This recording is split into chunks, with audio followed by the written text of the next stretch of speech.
Inside the world's deadliest prison, Rikers Island's darkest secrets. The body in the shower block. The night was thick with humidity, the kind that clung to the skin and made every breath feel heavy. Inside Rikers Island, the air carried something else too, a stench of sweat, bleach and fear. Correctional officers walked their rounds with hollow expressions, their eyes darting more from instinct than care.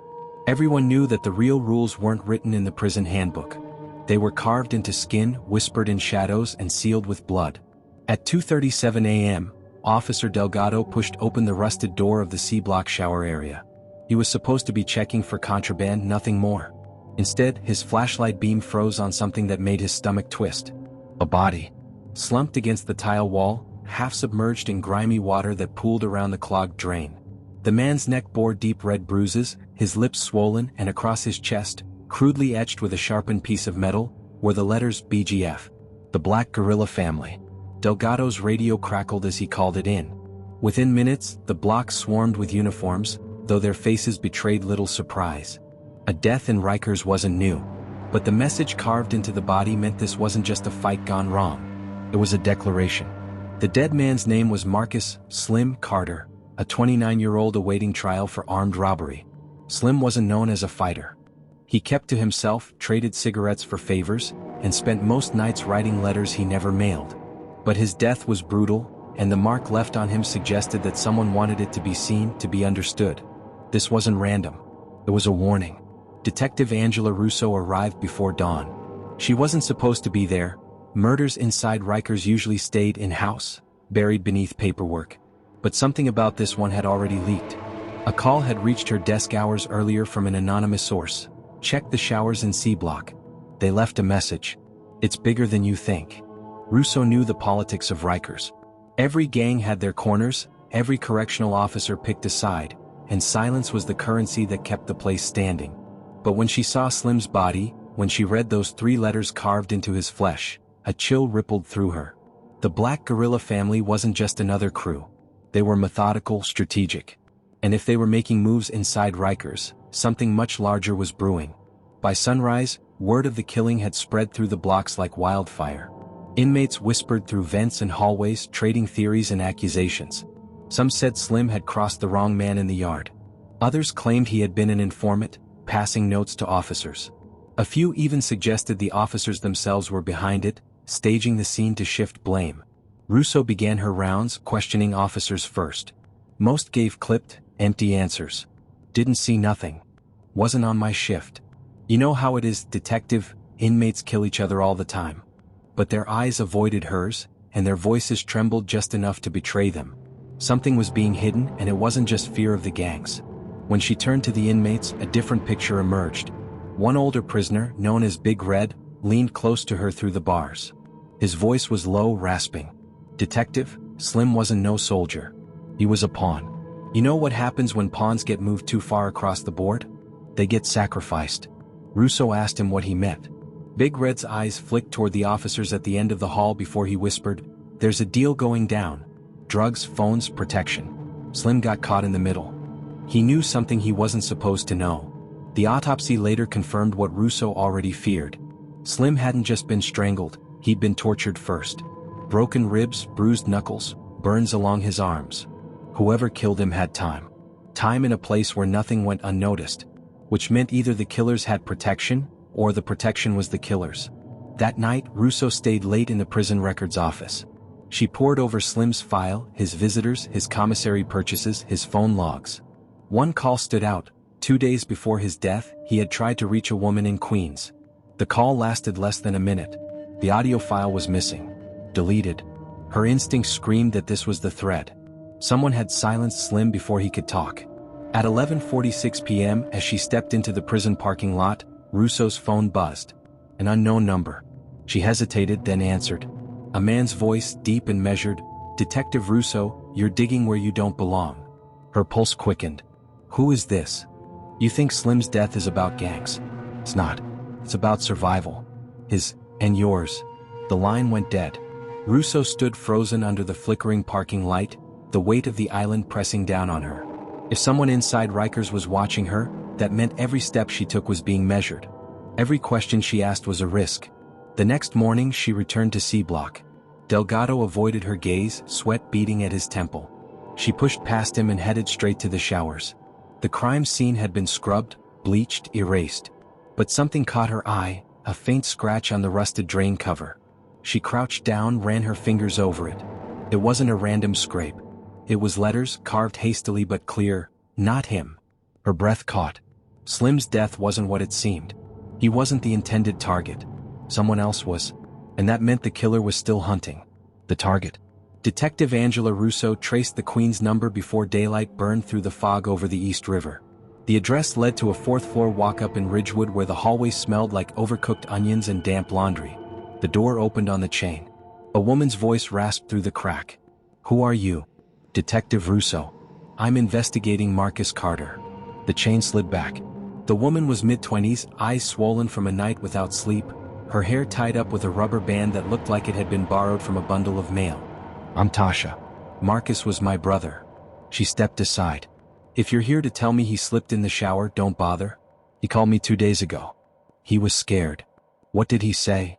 Tasha fished a cheap phone from under a couch cushion and thumbed through her messages. "The voicemail is gone. All I got is this." She handed over a folded piece of paper, Marcus's handwriting, slanted and careful. 3 lines, green G17. "Laundry. Not safe." And an arrow drawn toward a name, Milo. "Milo?" Russo asked. Marcus said he was skinny like him, spider tattoo on his wrist in C block, always looking over his shoulder. He said the officers kept moving him. Tasha hesitated. "He said if anything happened, it wouldn't be because of the gangs. It'd be because of the people who could open doors without keys." Russo pocketed the paper. "Do you know what green G17 means?" Tasha shook her head. "He kept saying Green Gate. Kept saying it like a place, not a color. On Rikers, the gates were letters and numbers more than landmarks. Green Gate 17 was a service entrance, the quiet artery for shipments that never saw a visitor's eyes. Russo crossed the bridge just after 9, the skyline receding like a warning she was ignoring. She signed in, the pen's chain cold against her fingers, and asked to see Officer Delgado. He looked worse than yesterday, collar wilted, shave missing patches. "You shouldn't be back," he said, voice low. "They're talking about you." "Good," she said. "Let them talk. What's green G17? Delgado glanced past her shoulder. "Supply gate. Laundry carts, food trucks, maintenance. You don't want to be there without an escort." He swallowed. "Look, the shower. I cleaned what I could. But there was something else." He reached into his pocket and slid out a thin strip of laminated paper, edges wet warped. A cart tag. On it, a scribble of grease pencil, MSG17U tonight. "MH," Russo murmured. "Milo Hayes." Delgado's eyes flickered. "You didn't hear it from me. Did you wipe the cameras?" His jaw tightened. "Cameras go out on their own around here." In the corridor outside, Big Red was being marched past in handcuffs, heading toward a medical call that everyone treated like a joke. He caught Russo's eye just long enough to tilt his chin. "Visiting room," he mouthed. "No." Russo got herself onto the schedule as a professional visit. Big Red sat across the table, his wrists chained to the steel ring like a man anchored more by habit than hardware. "You found not him, didn't you?" he asked. She didn't answer. "Everybody heard you were sniffing the drain," he said with a dry smile. "That message wasn't for you. It was for whoever was supposed to finish the job. The one calling shots wanted them to know they caught the wrong fish." "Who is Milo?" "A kid with eyes too honest. He was pushing a cart in laundry and rolled up on a meeting he wasn't supposed to see. 2 officers. 1 captain. And a rep with a black gorilla star tattooed on his neck. Packages swapping hands. You think we get phones from Magic?" Milo backed out and knocked over a bin. "They saw him. Since then he's been a ghost. Wrong cell assignments. Wrong showers. They were hunting him by silhouette. Why carve BGF into Marcus?" "Blame is a tool," Big Red said. "You point it where you want heat to burn." Russo pressed. "Names?" Big Red's gaze cut to the tower window. "I only got one. Varela. He wears his company men like a suit." He leaned forward. "You didn't hear it from me." By the time Russo reached the administration office, the phone logs she'd flagged were suddenly restricted, and an internal memo had appeared. External detective to coordinate through command only. Captain Sue met her with a smile that didn't bother to reach his eyes. "We appreciate your concern, Detective. We're handling the Carter incident internally." "It's a homicide," Russo said. The city will handle it. Sue's smile thinned. The city can barely handle itself. She turned away before she said something that would cost her access. Outside, she cut toward the service road that circled the laundry building. Green Gate 17 sat at the end like a mouth that only opened for certain words. The chain-link fence trembled as a truck idled through. 2 uniforms checked a clipboard, nodded, waved it on. The driver kept his eyes straight ahead. Russo stepped into the lane, flashed her badge. One of the officers, square shoulders, a scar that crept from behind his left ear, motioned her back without speaking. "Name?" Russo asked. He tapped his chest. "Varela." "Show me the manifest." "No civilians," he said. "I'm not a civilian." He smiled without humor. "On this side of the fence, everyone is." She memorized the scar. Before dusk, Tasha called again. Her voice was thin. "I found something else in Marcus's things." She described a key sealed in plastic, a post-it with locker 2713 E Jackson Heights. He said if he didn't make it, that's where the truth was. "Don't go alone," Russo said. "I'll meet you." "Please be fast," Tasha whispered. A car's been outside since morning. In the yard, whistles blew. The men coiled into themselves like muscle memory, shoulders tensing, eyes slanting toward trouble. Russo headed toward the gate, intending to come back with a warrant, a team, and daylight. Then the radio at the officer's booth burst to life with clipped panic. Code phrases, block numbers, then unmistakable. C-block medical emergency. Inmate down. Big red. They called it self-harm. They always did. Russo only got as far as the corridor before a nurse shook her head. "He was gone when they found him," the nurse said. "That's what they'll write anyway." Big Red's absence left a howl in the hallway. Someone had paid for his whisper.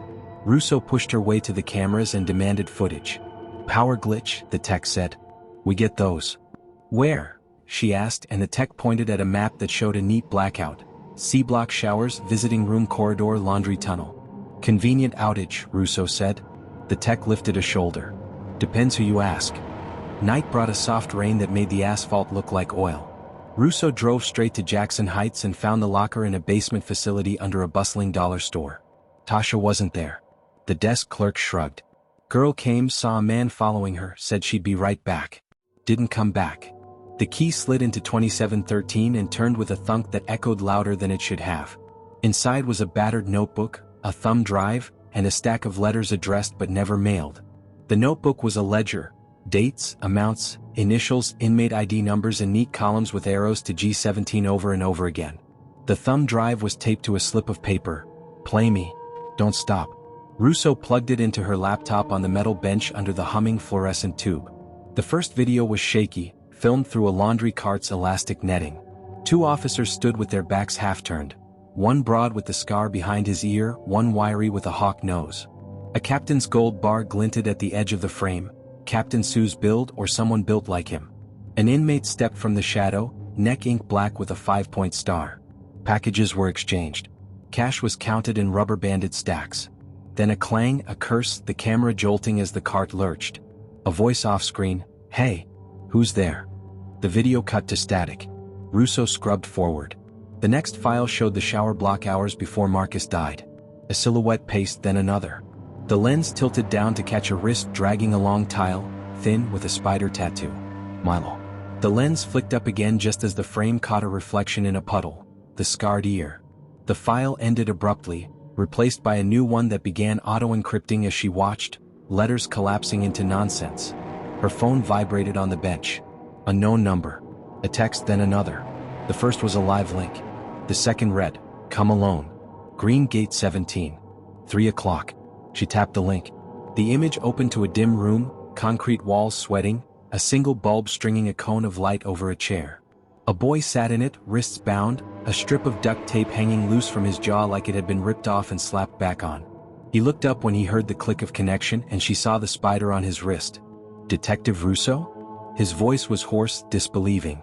Behind him, a figure leaned in, face blurred, but the jacket was unmistakable, dossier issue, nameplate smudged, collar raised high.